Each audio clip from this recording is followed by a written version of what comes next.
Salam alaikum, Azul Filawen, marhaba bikoum, en direct de la ville de Marrakech. Vous avez ici devant vous la majestueuse mosquée Koutoubia de Marrakech qui a été construite une première fois autour de 1146 et une deuxième fois autour de 1156-1158. Et devinez par qui cette mosquée a été construite? Par un Algérien, un berbère algérien qui s'appelle Abdel Moumen. On le voit ici dans cette magnifique statue qui a été érigée au centre de la ville algérienne de Nodroma, non loin de la ville de Tlemcen. Alors Abdel Moumen, l'Algérien, a fait ses études donc à la mosquée de Tlemcen.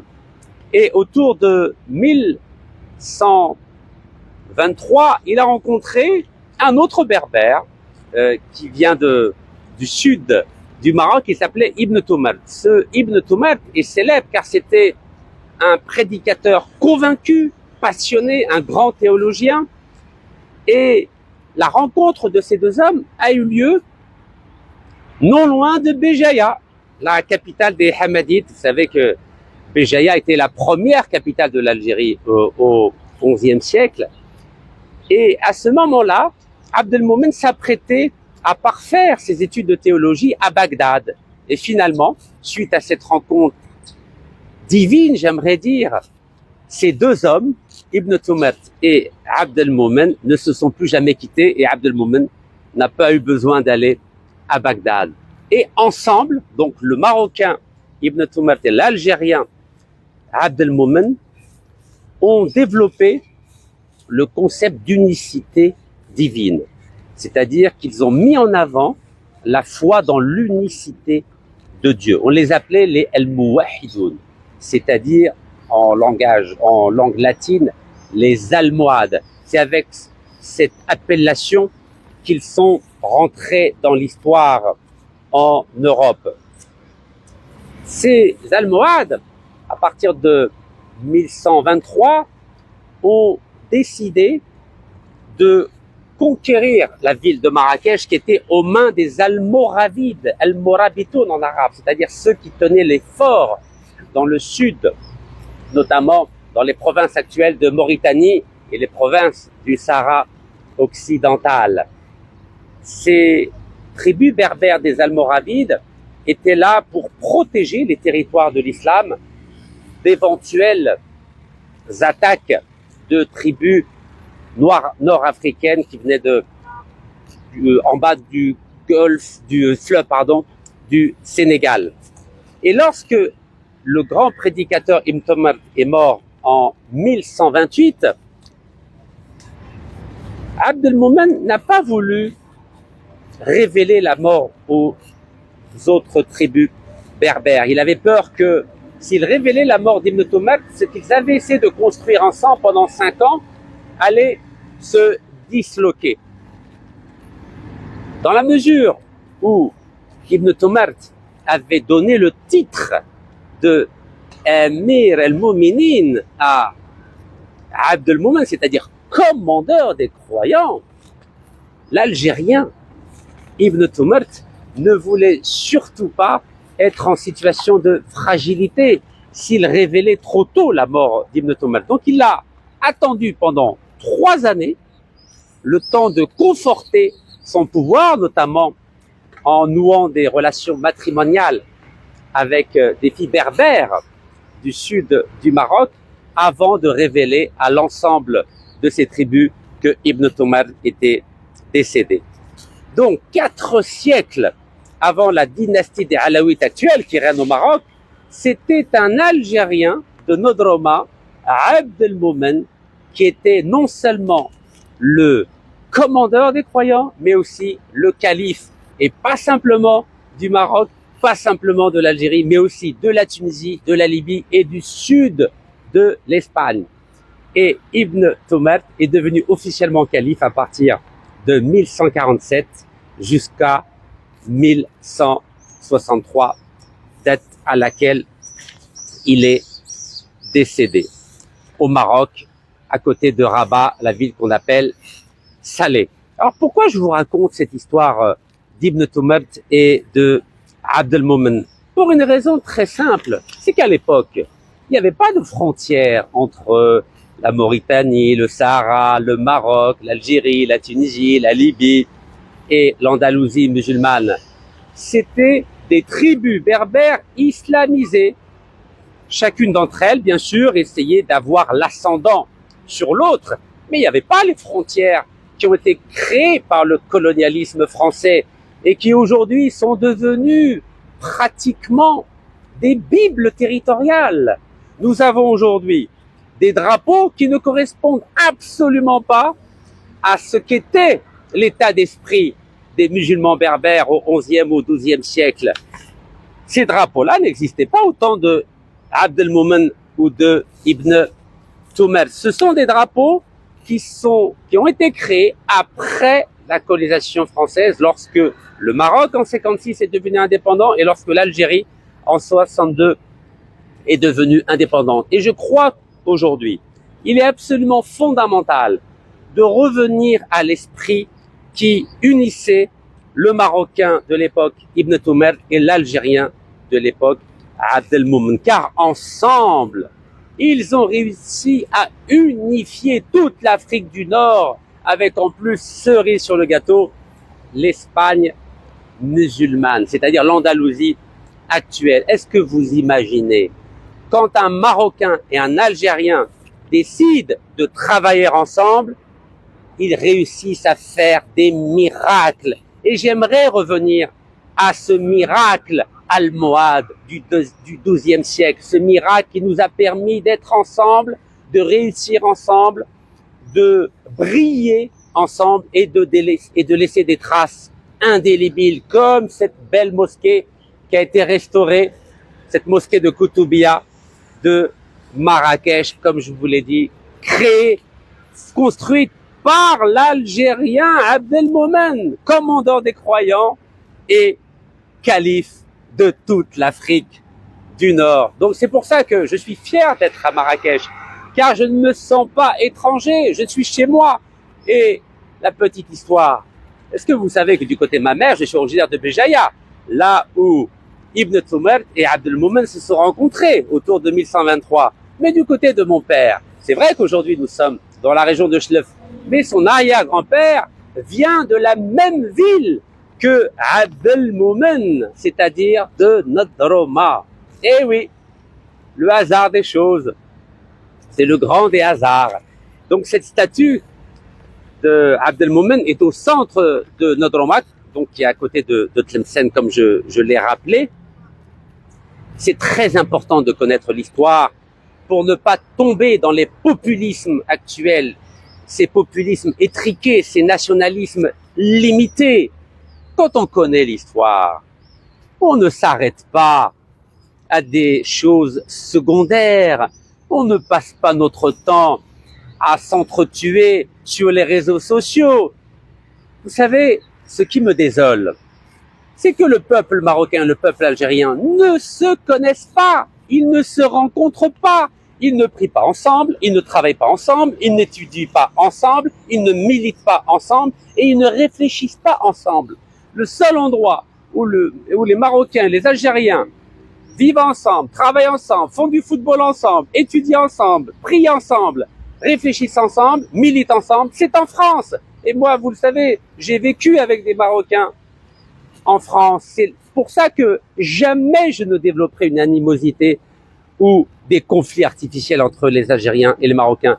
Mais quand vous avez des frontières fermées depuis 31 ans, comment voulez-vous que ces peuples qui sont musulmans, arabes et berbères puissent s'apprécier, puissent s'aimer, puissent travailler ensemble, prier ensemble? Vous vous rendez compte, vous venez ici, les Algériens d'Algérie ne sont pas ici, il n'y a même pas d'avion, il n'y a rien.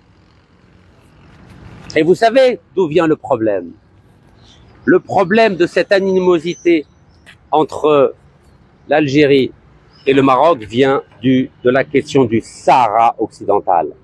Un bout de territoire sur l'Atlantique de 266 000 km² qui était sous domination espagnole à partir de 1884 jusqu'en 1975 Et à la mort de Franco, ce territoire a été occupé illégalement par 350 000 Marocains lors de la marche verte de novembre 1975. Alors bien sûr, le Maroc revendique son territoire comme ayant fait partie par le passé, c'est-à-dire autour du 15e et du 16e siècle de la dynastie de l'époque, les Saadiens et les Alaouites ensuite. Mais vous savez, quand on convoque l'histoire, c'est très relatif. Rachid Nekaz, en tant qu'Algérien, peut aussi convoquer l'histoire, et je peux me revendiquer moi aussi de l'héritage de mon ancêtre, l'Algérien Abdelmomen, qui 4 siècles avant la dynastie actuelle des Alaouites était non seulement commandant des croyants, mais aussi calife, à la fois du Maroc et de toute l'Afrique du Nord. Vous savez, au jeu de l'antériorité historique, tous les Algériens et l'État algérien actuel peut lui aussi se revendiquer d'Abdelmomen pour envahir le Maroc, pour envahir la Mauritanie, pour envahir le Sahara, pour envahir la Tunisie, pour envahir la Libye, pour envahir l'Andalousie musulmane. Ce n'est pas sérieux. Ce n'est pas sérieux.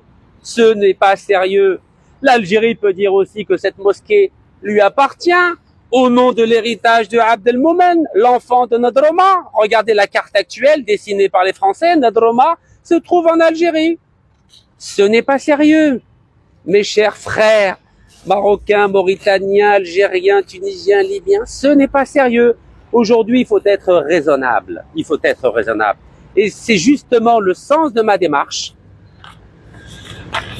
d'être raisonnable. Et c'est la raison pour laquelle j'ai décidé aujourd'hui de porter, d'arborer les 2 drapeaux artificiels du XXe siècle, c'est-à-dire le drapeau marocain et le drapeau algérien. Pourquoi je dis artificiel ?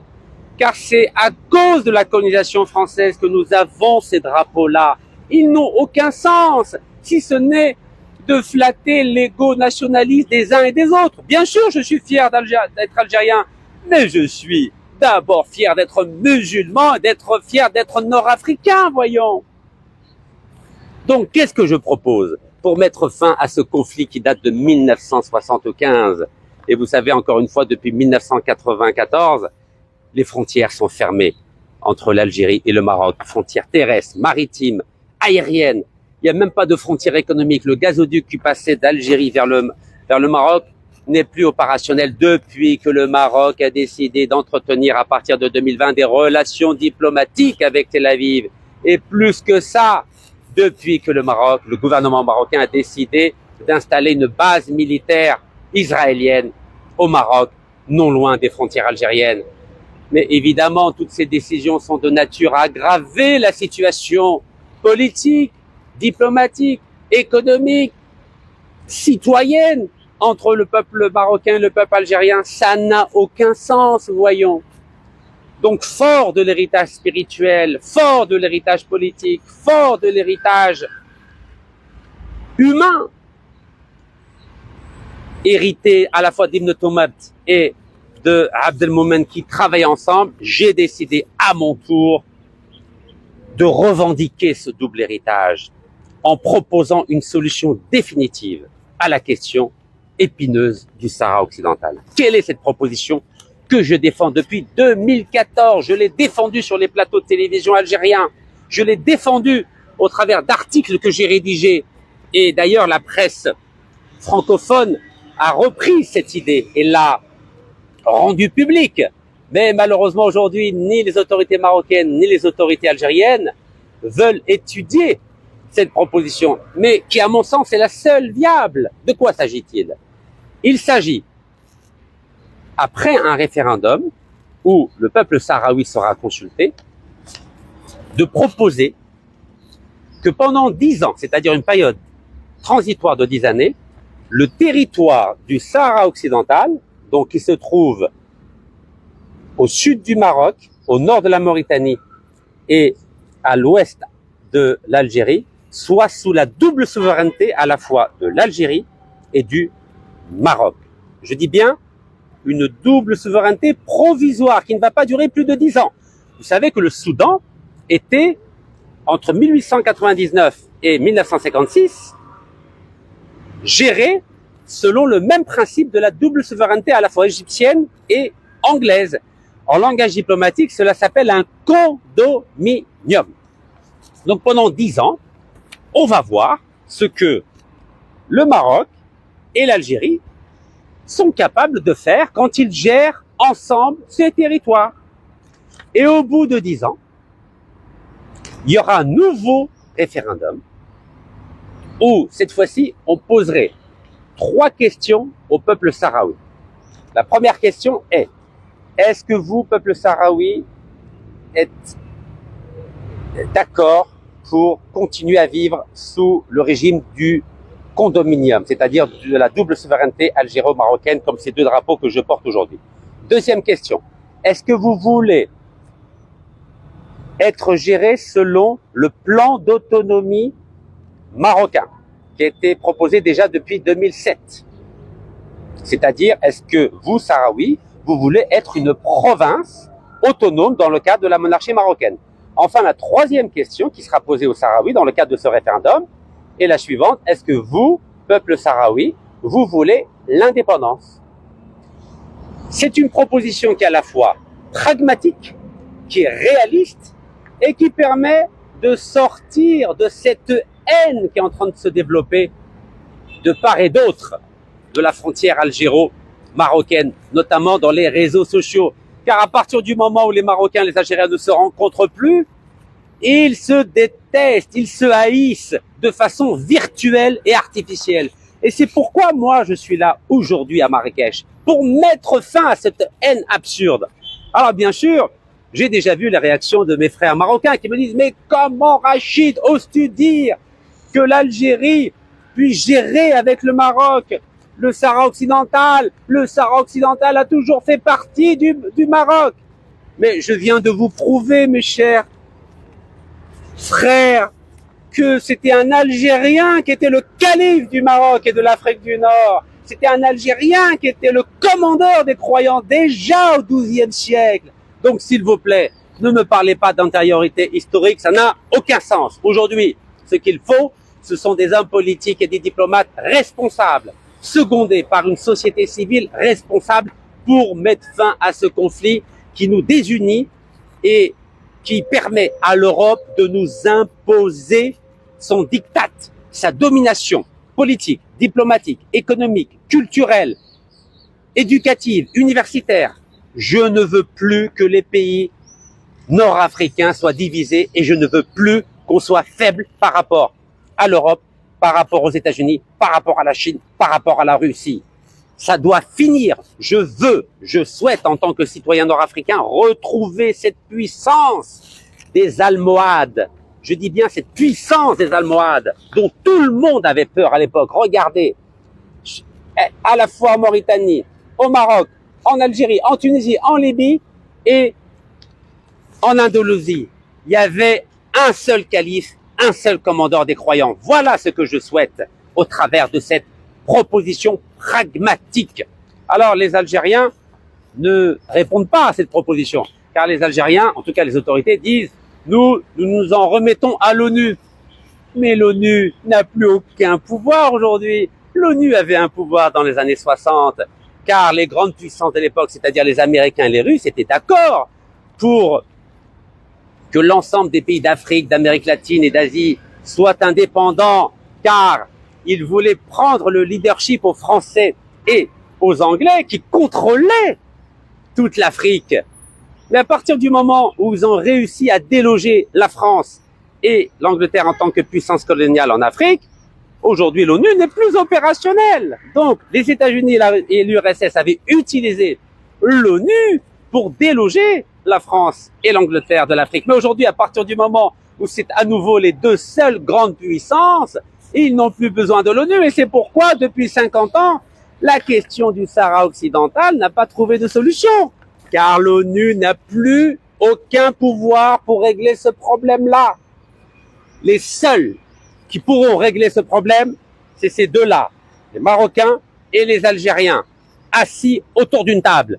Et ensuite, si on veut, on pourra consulter l'ONU pour avaliser ces décisions qui auraient été prises par les deux pays. Voici le message que je voulais vous adresser en direct de Marrakech devant cette majestueuse mosquée El Koutoubia qui a été construite par l'Algérien Abdel Moumen, ex-commandeur des croyants et ex-calife de l'ensemble de l'Afrique du Nord, afin que l'esprit du Ramadan puisse apaiser nos cœurs, nos esprits dans l'intérêt commun de l'ensemble de l'Afrique et en particulier des peuples d'Afrique du Nord. Barakallahu fikum, sahar mrankum ou sahaf dorkum.